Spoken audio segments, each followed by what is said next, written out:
sejarah sistem residen. Melalui pelbagai strategi perluasan kuasa, British dapat melaksanakan sistem residen di Perak, Selangor, Negeri Sembilan dan Pahang.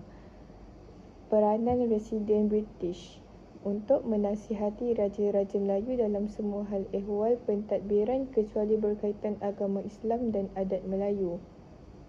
Semua nasihat hendaklah diikuti dan dipatuhi. J.W.W. Birch dekat Perak dengan Sultan Abdullah.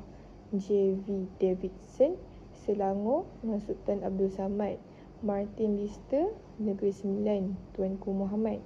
J.P. Roger, Pahang, Sultan Ahmad. Ciri-ciri residen. Kedudukan Sultan dan juga pembesar negeri dikekalkan. Nasihat British mesti diterima dan Sultan tidak lagi boleh membuat undang-undang seperti sebelumnya. Sultan dan pembesar tidak ada kuasa dalam hal pentadbiran dan pungutan cukai. Residen ambil alih pentadbiran pada peringkat pembesar-pembesar dan negeri.